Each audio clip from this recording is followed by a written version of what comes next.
From a deist perspective, the doctrine of original sin presents several logical and argumentative flaws that deserve thorough examination.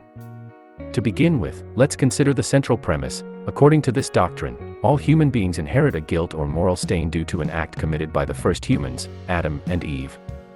But is it really just or logical that all human beings, without exception, should bear the consequences of an act in which they did not participate? 1. Collective injustice. Imagine someone in your town commits a crime.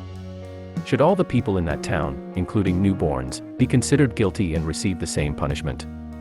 In a rational justice system, each individual is responsible for their own actions, not for the actions of others. In fact, punishing a person for something they didn't do is not only unjust but also contradicts any notion of morality based on reason.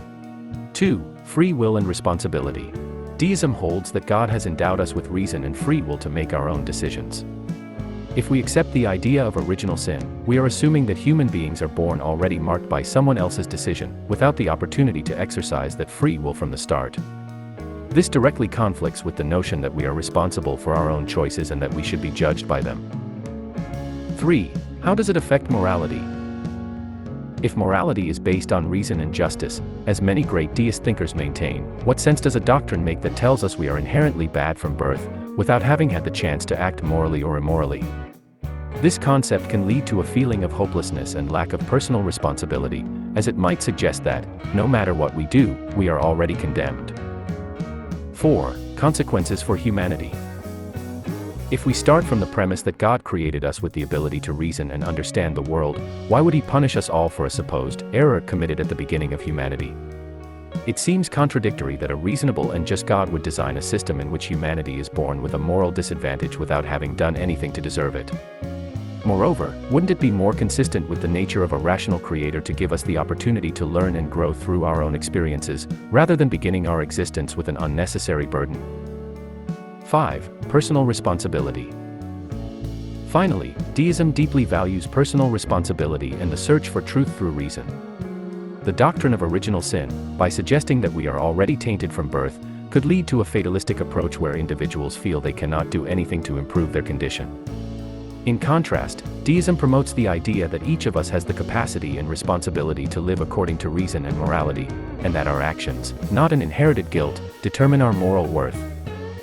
From a deist perspective, original sin appears not only illogical but also unjust and contrary to the nature of a creator who has endowed us with reason and free will. The idea that we are born with an inherent guilt based on an ancestral act is incompatible with the notion of rational justice and personal responsibility that one would expect in a universe designed by a reasonable supreme being.